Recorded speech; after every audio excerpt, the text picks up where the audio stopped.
Hello and welcome to the Masters of Angel Investing interview series.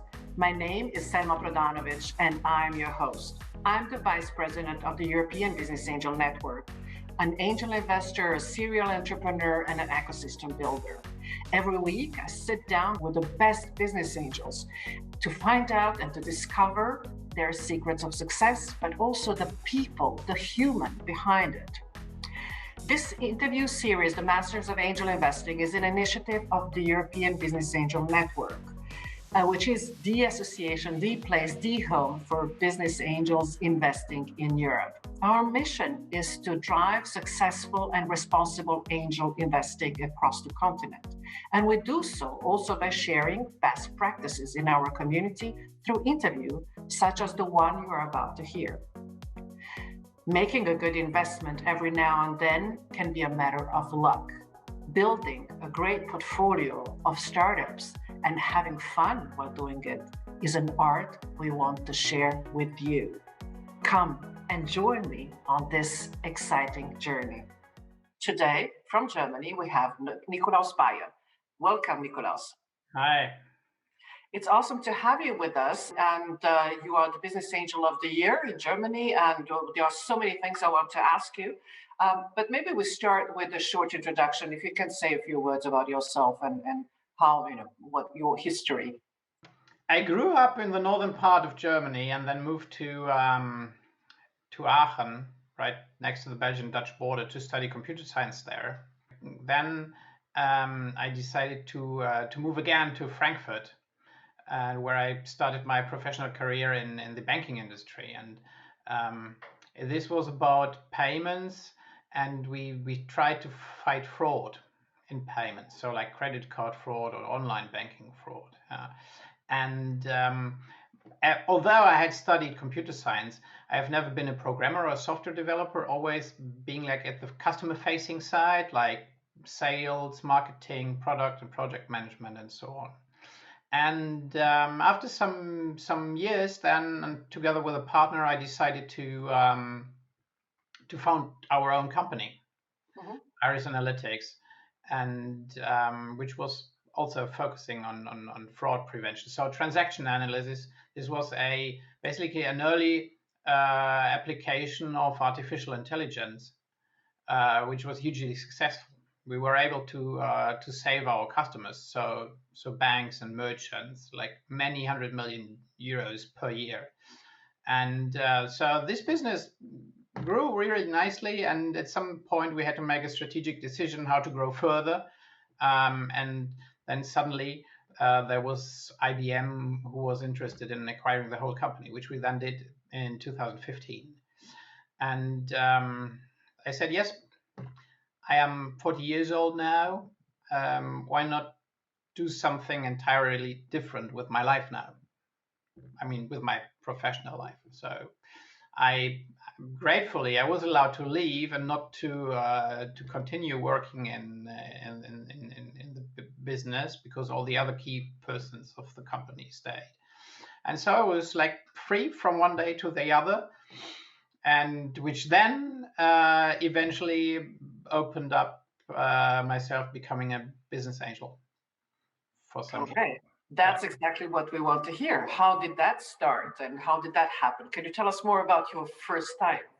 Well, basically, I went to a wedding and got to know someone, but of course I didn't sign anything right at the wedding party.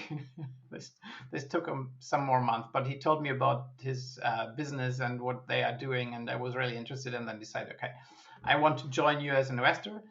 So this is a insurtech business based in Dubai, and which is, as you can see, was directly.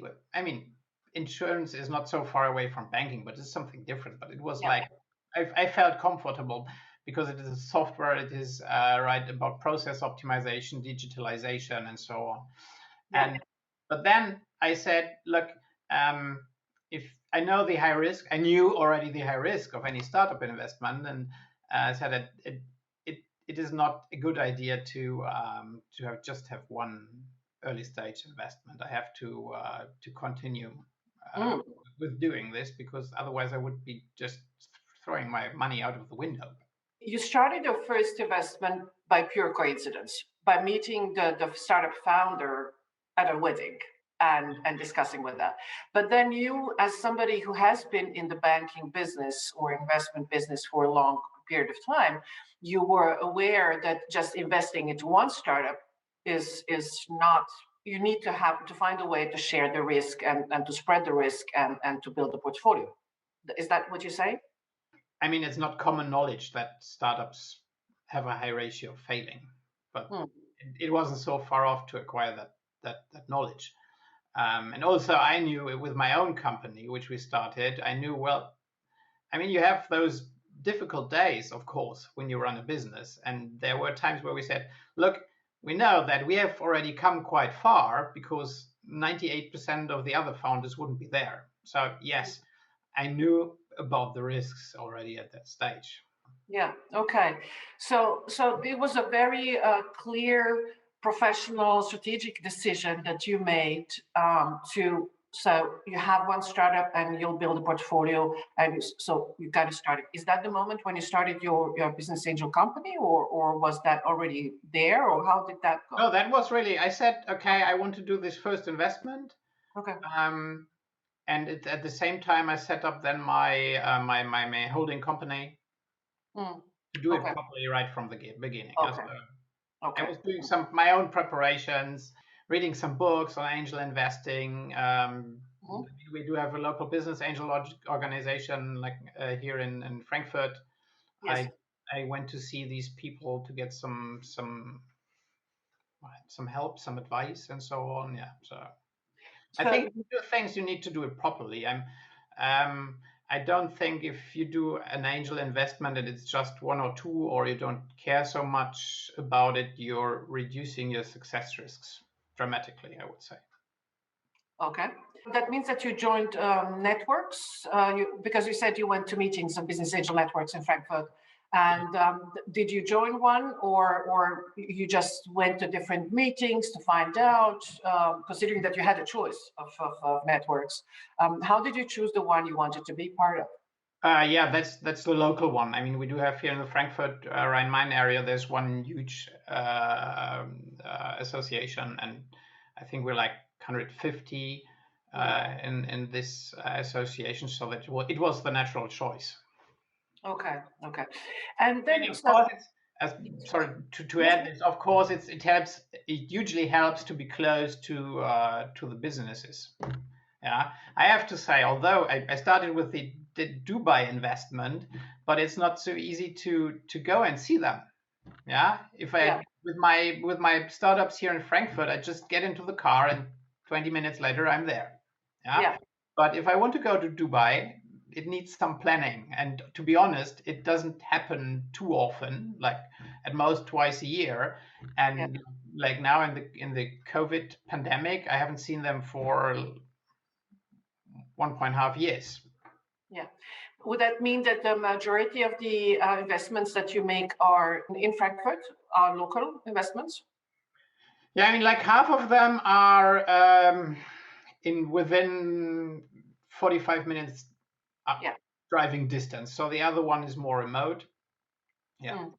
And interestingly enough, now with the COVID crisis and the lockdowns, not without the possibility to travel, have you invested in this year and in new startups, or was it mostly in existing portfolio? No, I've already done it twice, actually. I would have said it's an absolute no-go to invest in a business where you haven't physically met the people before. Yeah. I mean, everyone would have said, oh, no, you cannot do this. It's impossible. But I mean, time doesn't stand still.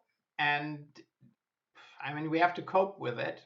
And to be honestly, I think we're spending quite a lot of time in front of Zoom and so on. And I mean, we, at least from my end, I'm even drinking wine and beer sometimes. And and have the private side of it, and I have a certain feeling that this works. I mean, if you don't fit through Zoom, then you won't fit in natural life. So I'm really hoping in the end these to investments haven't been a bad idea. So Yeah. I mean, they may fail because of other reasons, but not because I've just, when I will finally see them in person, I will say, oh my God, what have I done? I'm optimistic this will not happen. Yeah. Yeah. Okay. And I'm currently working on another one, which probably would also mean I haven't met them in person before. Is that the stage of their development and different? I mean, because to be able to invest in the earliest stage, it's important to really meet and get to know, or at least not maybe meet physically, but really to get to know the founders. Where at later stages where you're coming in, or if you are a co-investor and there's a lead investor, you don't have to know that well the startups, or the personality is no longer that important compared to numbers that you can already see. So is that, has the stage of the startup changed now for you? Or is it the same? I mean, it's really you have I fun. would say it's the same. I Okay. mean, of course, one can do things like piggybacking on someone else who's closer and where you have some trust with. But I mean, from my perspective, my investment strategy is really early stage. So it means like shortly before or after first revenues, first customers, and this means you have to be close, or I at least want to be close, because they will experience things they have not usually. I mean, they will experience things they have never done in their life before, but I have, or a co-investor has, and we should help them, like scaling a sales organization. You mentioned now like the two options. Obviously, you are most of the time you are the lead investor in your investments, but you do have co-investors. Yeah, I reflecting on the past investments, I would never do any investment alone.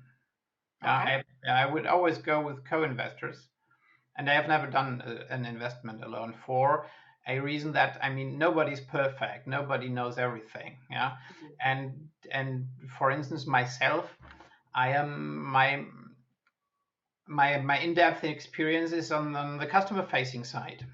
Yeah, so but on the other hand, I would say I'm not the expert in HR or in finance. I mean, of course, I have hired people in Yes, the of course. past. Yeah, of course, I know how to read a business plan and how to file the accounts. Yeah, but this is not my special domain expertise, or I'm not the expert in performance marketing and for instance. And then I'm always grateful if there is another co-investor who focuses on this. I think this is very important, um, and you benefit from. Yeah. And when choosing your co-investors, do you have always the same people you invest with? Is it always the same group, or is it very different? Are these people you know already for a long time, or can you tell me more about how does that happen? I do have a few co-investments with the same people, but at the moment I do have 12 active startups. But Okay. I think my number one co-investor is 3 investments. Okay. So, and I mean, sometimes it's even funny because then you talk to this other co-investor who you really value, and I think he's a highly intelligent person, and he's so fond of another startup where I say, oh my goodness, you can never do that. Yeah. Yeah. Or I come say, hey, look, we need to invest into this business. It's great. And he said, okay.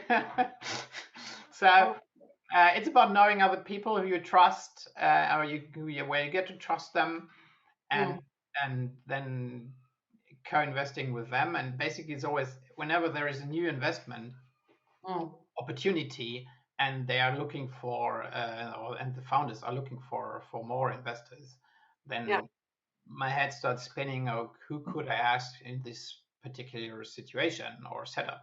Because I know for person A, this is nothing because they have included this type of business on their investment list. Well, talking about that, maybe you can tell us a bit more about your personal strategy and how do you decide on which startups you invest into? or what is it? What you like to see? What do you bring into the startups? So the number one aspect is I'm a software person, so I do invest in startups which are focusing on software, or where software is core business. There are many other things where I say, okay, this is highly interesting, I like it, but good luck, and I will applaud you. For instance, I've seen a startup recently which they were building a novel type of battery for cars or so, and I know this would be great to have, and and if that's what they are claiming, it will be huge business.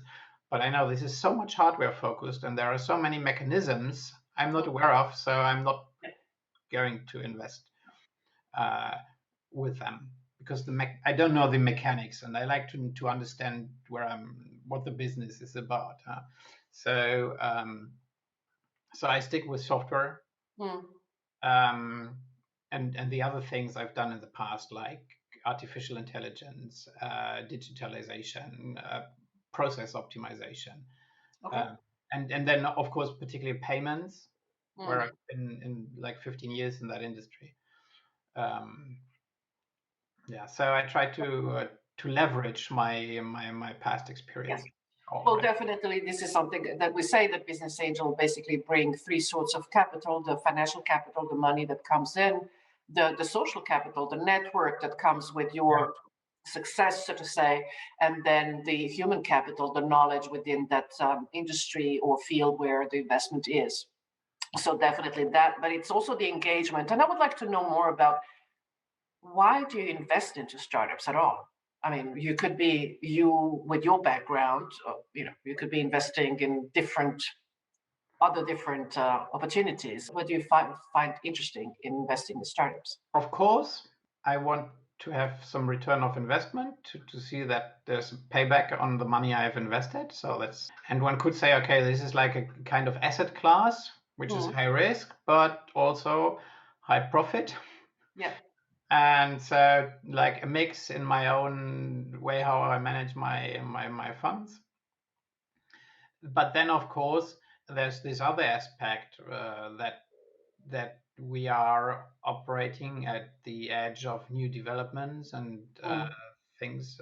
So and this is highly exciting. I mean, like if you take an accounting software, for instance. I mean, I don't want to be negative about that, but I think in this area, if I would invest in this area, everything would be like settled. Yeah. I mean, of course, there is change in legislation, and you can optimize the user interface and so on, but this is not an area which like humanity brings us so much forward. Yeah. I do have, of course, I look at the commercials, but if there is something where I can say this is creating some impact and brings us forward as humans or our planet, I'm highly fond of that. Okay. So it is strongly also the fact of, on one hand, creating the future, basically the innovation behind it, and creating these new things that are happening, but it is about making a positive impact on society and planet, and people, planet, profit, so to say, the combination. Yeah. Yeah. I mean, coming back to this Dubai-based startup, Democrats, they have established a platform where they can or where insurances can finally sell their insurances to people living in the third world, like in areas where there's almost no infrastructure and where also the people are not making so much money. So normally, if you have a standard European insurance strategy, there wouldn't be no economic success, but they have made it so easy. You can sign up for life insurance by sending an SMS message. I mean, in all Africa, everywhere you've got no roads, but you've got a mobile network. Yeah, and you can sign up life insurance by SMS, and for the taxi driver in Dubai from Pakistan, who's just there for the sole reason that he is making money to feed his family home in Pakistan, Yeah. This kind of insurance costs like $7 a month. But if he dies or is insured, then suddenly all money flow back home would stop immediately, and his family would be starving. But then, in the case of a mortal situation, like $1,500 would be transferred to Pakistan, and this is a huge thing for the family, because my family is safe then for a long time. Yeah. So, but on the other hand, for $5 a month, and a standard insurance practice doesn't work. So they have highly digitalized it, optimized it. You can sign up by SMS, as I said, and I think this is a great thing where I personally can say this is commercially viable, and on the other hand, it does have an impact. I think there's like 500 million people in the world living abroad in another country just to feed their family, and frequently their children who are not with them. They can only see them once or twice a year. And I love that. I love Absolutely. Absolutely wonderful. It's so important. It is basically, we have the Sustainable Development Goals, and it is going into that direction very much. But it's great to hear that from you. Especially, I mean, you are the Business Angel of the Year in Germany, and that's quite a big thing. What does it mean to you? Also, have you had the opportunity to really speak and voice your choices the same way you just said about creating also an impact? To maybe speak about the startup and the reason why you became the angel investor of the year. Yeah. So this award is not like there is jury and selecting someone, or based on exits or valuations tripled or whatever, 10 multiplied by X and so on. For this award, the startups have to nominate you. Yeah, so this means I personally was nominated by 3 of my startups, because they said, Nikolaus is delivering so much good work to our company and he helps us, so I would like to nominate him. Yeah. And then all the nominated ones are presented to a jury. The Federal Minister of Economy is heading this jury, and they then finally select the annual winner. Yeah. So for me, this was really great, because it was like 3 of my startups said thank you to me without myself even knowing. Yeah. So, and then I suddenly got this call out of the blue, and so regarding this award, I think the way I am collaborating with my startups has helped a lot. But of course, I can imagine that this will also help spreading my view on how we should work a lot. Yeah. Definitely. Congratulations again on that. That means a lot. When the startups are happy, I suppose this is the most important thing to have, is really, that's why we do it, is to help those startups, empower them and support them in creating great businesses and making the impact. It's only then that they can make the impact, if we help them. So congratulations on that. And it's really great to hear that.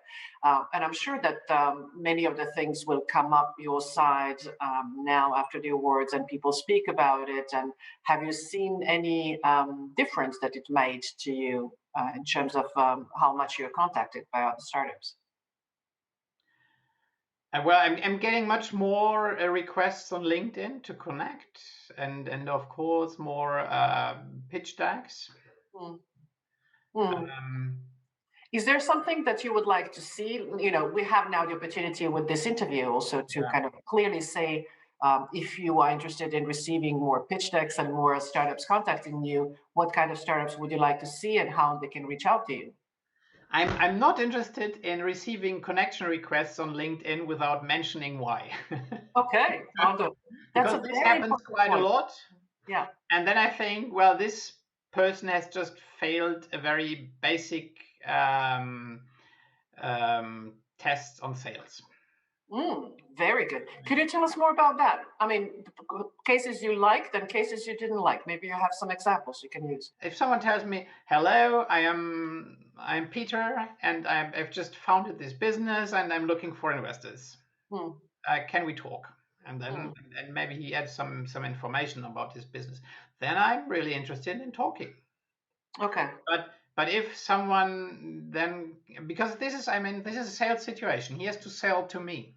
Yeah. But if someone just sends me a connection request without telling anything, either he's too shy or he's not valuing his potential customer enough. Yeah, then sorry. Yeah. Okay, wonderful. Very good. But on the as I said before, I'm always interested in as I say, I'm doing software businesses. If it has something to do with AI, with fintech, insurtech now as well, general digitalization, process optimization, payments, I'm really open to speak. Yeah. And personally, I don't do marketplaces. So someone having one person selling something, connecting him to the buyer side, this is something I don't do, and I don't do any HR stuff. But apart from that, I'm really open. And of course, I would love to see that there is a huge growth potential. Yeah, sure. I know the 100 million revenue per year is far off. Yeah, in the future, but I want at least to understand that there is a potential to achieve this. Absolutely. Absolutely. Again, there are many nice business ideas, but I have to say, okay, they are, to be honest, small target group or so. Yeah. Even if I give you my money now, and you will grow and will start selling things, we will somehow fail in the next round when we need more funding. And only then it makes sense for the investors, for angel investors to invest if there is an opportunity to sell afterwards and to exit, right? So definitely. So meaning that the information about the market size is quite an important information that should be included ideally immediately in the first pitch and first information sent to you. And you were saying you like this, you're a software expert, and I'm curious to know what kind of, obviously you use LinkedIn, and I know that you have also your criteria, strategic criteria, investment criteria on the website. So there is information that is available about you and to reach you on the internet. But are there any tips, or is it what do you use in your communication? You're communicating with a number of startups, you're communicating with the different investors, certainly having some other positions and businesses that you have. Have you succeeded in optimizing your own communication channel and higher productivity in that sense? That would be a good tip. I'm very fond of tools like Slack. I mean, every email which is not written is better. And because like these communications tools are just far more superior and more efficient. However, when we're talking about cross-company communication, there's a fallback to email. Yeah, right. And so it happens that I do communicate through Slack channels, for instance, but normally the standard way of communication is still email and Messenger. Yeah. Unfortunately. Yes, it is. I mean, it is an issue in the meantime. Is also between if you're like the WhatsApp, Signal, Messenger, SMS, then the different platforms, and then the email, and then at the end you don't know who sent you the message where and where do you find it. So, yeah. But on the other hand, I'm at the moment I'm a one person company. Okay. So I can organize myself, yeah. But as soon as there would be another person involved collaborating, then we should use other tools. Yeah. Okay. And honestly, this is an open process. I'm already thinking about there are like platforms who help investment process, and I'm just thinking about trying something out to use that with my co-investors. Okay. To make it more efficient. Yes. And sending emails back and forth and word back and forth, and you're losing oversight. This is, to be honest, this is like 20th century technology, which is still very prevalent in our area. Yeah. Well, we can discuss with EBAN, with the European Business Angel Network. We are having tools that our members are using. So these are things that we can, discuss on some other option and try it and give it a hand. But before we kind of unfortunately have to come to a close. But I would like to know, are there any tips, or do you have any, let's call it, productivity habits or success habits, or things that you do on a daily, weekly basis that you think help you to be more fit, more successful, more on the top of the things? You mean like general remarks to the world or to the startup? Yeah, no. I mean, tips in terms of habits that you have in your personal life. So be it that you do a lot of sports, or you do meditation, or you love having walks with your startups, things that, I mean, now everything is slightly obviously different, but things that you believe that you have in your life that help you be more successful, more fit, more productive. So one thing is pick up the phone. Okay. I see this happening so often, that emails are being sent back and forth and messages being sent, and this happens everywhere nowadays, in private life as well as in business, where people send a message where you see, okay, there's just a discussion heating up by typing into a smartphone. This happens so often, where I would say, pick up the phone, give him a call, and you can sort this out in 2 minutes. Yeah. Mm-hmm. And I'm seeing this everywhere. I saw this with in my former company. I saw this with my employees and colleagues. I mean, like, starting to type text back and forth and pick up the phone helps a lot to sort out things. Yeah. Okay. So really, this direct personal communication and the ability to really talk to each other, compared to using all these communication tools that we have in that sense. Yeah. Wonderful. And another thing that comes up my mind is that always keep in mind that when you are slow, you are I mean, if you're in management or if you're slow, people start waiting on you, and then you're stopping the organization, or you're degrading the potential performance on the company. So always keep this in mind. If your employee is waiting on you with some feedback or message, then you're paying him for doing nothing to some extent. Yeah. So it is always important to keep the others in a state where they can work and deliver their full performance. Yeah. And there's sometimes people you send them like a meeting request, and they don't respond for 2 days or so. No. Exactly what you mean there. Everyone is blocking, there's a meeting with 8 people, and everyone is blocking their calendars. Just one person doesn't, and he's putting some load on the 7 others, which is very unfair. Yeah, so, and I would say normally, unless I'm somewhere in the desert or in the jungle, I should be able to respond to a meeting request in 12 or 24 hours. This is just one example. And so I always keep, if in the evening, I rather prefer to do the extra hour and answering some emails, so that in the next morning people can start right away and don't have to wait for me. Yeah, and then I would say, okay, then regarding my personal free time, better starting later the next morning than tonight. Yeah. Late all more than the early bird, so to say, in terms of the personal. But you cannot always accomplish this, but try your best in not stopping other people doing their stuff.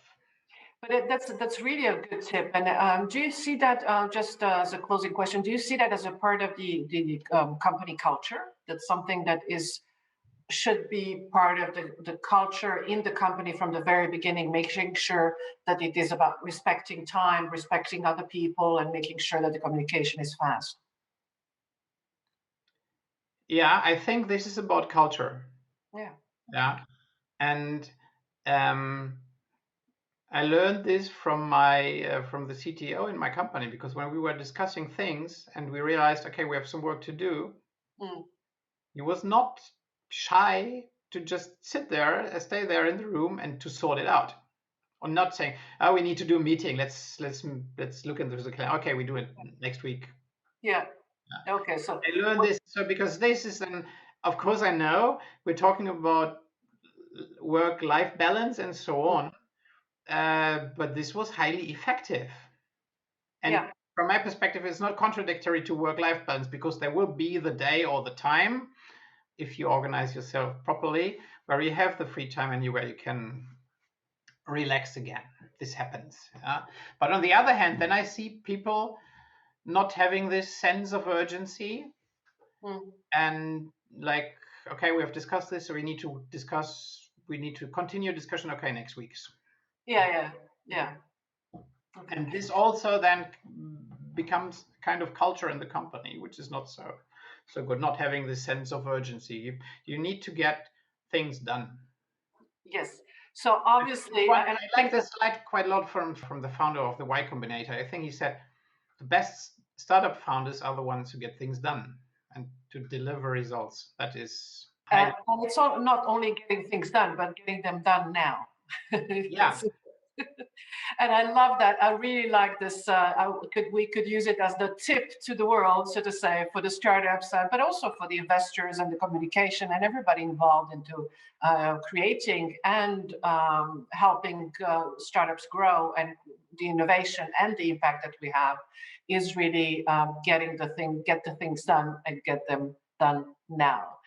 Thank you very much, Nikolaus. It's been a pleasure talking to you. I can't wait for an opportunity to go in a deep dive on another occasion. Sorry, and looking forward to meeting you in person and speaking to you again. You're welcome, and I really hope we can meet in person rather soon again when this pandemic is over. Yeah. Yes. Thank you. Bye-bye, Nikolaus. Thank you. Bye. Thank you for tuning in our Masters of Angel Investing series. I hope you enjoyed our talk today. Don't forget to sign up to our EBAN.tv, where you can watch all of our interviews with the top business angels across the continent and so much more. And if you want to be part of a global community of like-minded investors, EBAN is definitely the place for you. Follow us on social media or visit our website at eban.org to find out more about us.